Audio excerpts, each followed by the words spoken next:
Ngayong bumabangon po ulit ang crypto market mula sa mini crash, marami sa atin ang nag-iisip. Ano nga ba ang worth it na bilhin ngayon? Lalo na kung limitado po ang budget natin. Hindi naman natin mabibili lahat. Kaya ang tanong, kung may opportunity ba na bilhin sa XRP, bakit ka pa bibili ng ibang altcoins tulad ni Stellar, Algorand, Hedera, or Quant? Isa po sa mga kilalang market analyst na si Fefe, isang active na XRP community member, ang naglabas ng malakas na opinyon sa social media nitong July 2025. Ayon sa kanya, kung iisipin daw talaga natin ng mabuti, walang rason kung bakit pipiliin pa natin ang ibang altcoins kesa kay XRP. Kaya sa video na ito ay pag-uusapan po natin ang mga dahilan sa likod po ng pananaw ni Fefe, ang performance ng mga altcoins na ito at ang epekto nito para sa atin bilang mga Pinoy crypto traders at investors. Pero bago po tayo magpatuloy, ay pakibasa na lamang po muna ang disclaimer dito sa ibaba ng ating screen.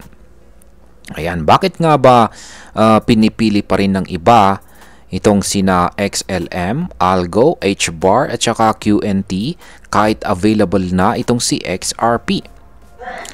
Ayon po kay Fefe, isa lang ang dahilan kung bakit pinipili ng ibang tao ang mga altcoins na ito kung saan ay ang duda. Ayan, meron pong pagdududa or doubts. Oo, duda sa kakayahan ni XRP. Duda kung hanggang saan ba siya pwedeng umakyat. Duda kung totoo bang magiging standard siya sa mga financial systems sa hinaharap. Ang problema raw sa ganitong mindset ay nawawala ang conviction or paninindigan. Kaya kay Fefe, kung meron kang malinaw na paniniwala sa isang crypto project, dapat buo ang loob mo at hindi ka magdadalawang isip.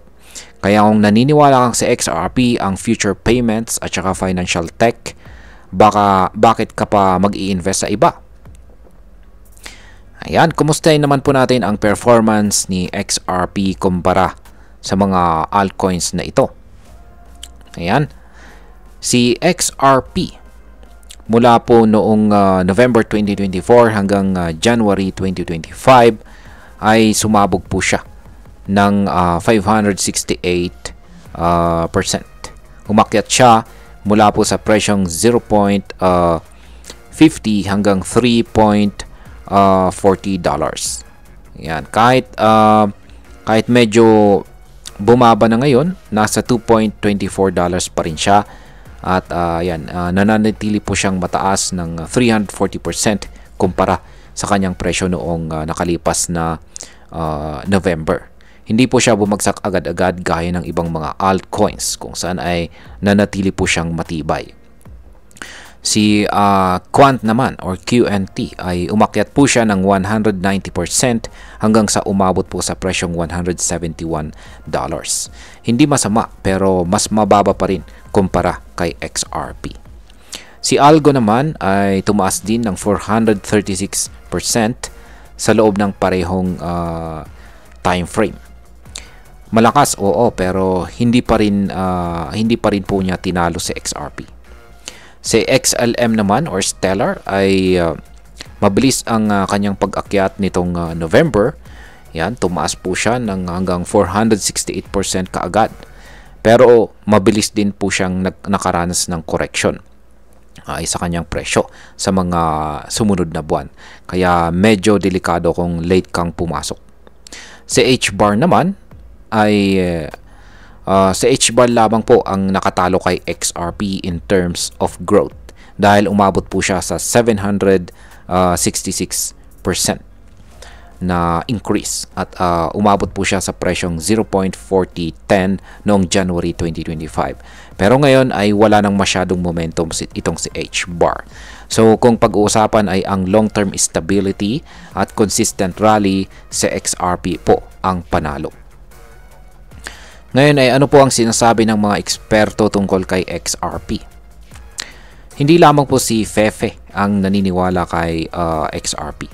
Pati po ang creator ng Bollinger Bands na indicator na si John Bollinger ay nagpahayag rin ng papuri sa performance ni XRP. Para po sa mga hindi pamilyar, ang Bollinger Bands ay isang sikat na tool sa technical analysis, kaya malaking bagay po ang endorsement na ito.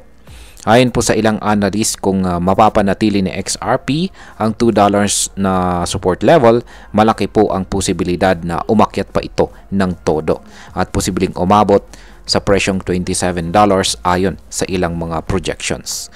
Kung totoo po ito, sobrang laki ng potential gain para sa mga holders ni XRP.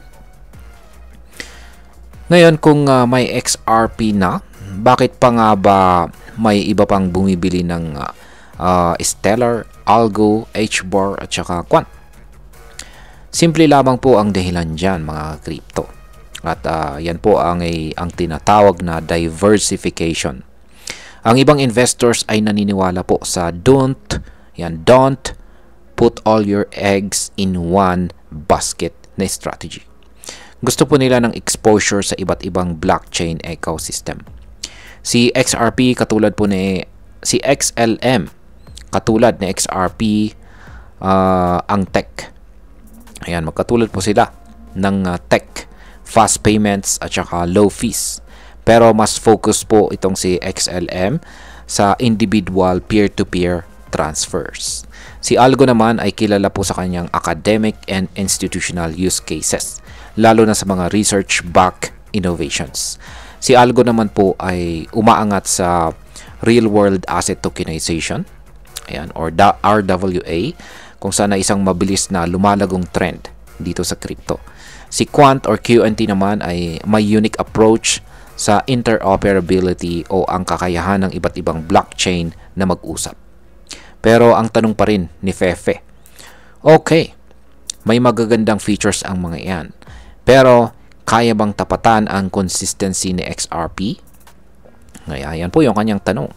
Ngayon ay pag-usapan na po natin ang posibleng epekto nito para sa atin bilang mga Pinoy crypto traders at investors.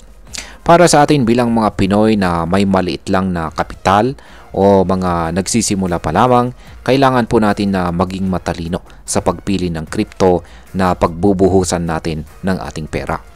Dahil hindi natin kayang bumili ng lahat, dapat ay piliin natin yung may strong fundamentals, matibay ang community support at may consistent na growth. At sa ngayon ay base po sa data at analysis, si XRP po ang stand out. Hindi po siya volatile gaya ng iba, may track record na, may support mula sa industry veterans.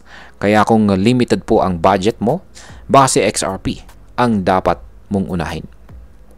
Bilang panghuli, ang masasabi ko naman tungkol dito ay kung titignan po natin ang market objectivity, hindi mo maikakaila na solid po talaga ang performance ni XRP. Malawak ang adoption, malakas ang suporta at consistent ang rally kahit may mga market dips. Pero syempre, hindi ibig sabihin nito na wala ng kwenta ang iba. Maganda pa rin ang diversification kung meron po tayong sapat na kapital. Lalo na kung naiintindihan naman natin ang use case ni Algo, HBAR, QNT at saka Stellar. Pero kung ako po ang tatanungin, ang isang token lang ang kung ako po ang tatanungin at isang token lamang po ang pipiliin ko sa grupo na to, ay syempre walang iba kundi si XRP, kung saan ay matibay at saka consistent at may potensyal na maging future backbone ng digital payments sa buong mundo. At ayan, hanggang dito na lamang po tayo sa video na ito, mga ka-crypto. Marami pong salamat sa panonood. Ingat po tayo lagi at God bless po sa ating lahat.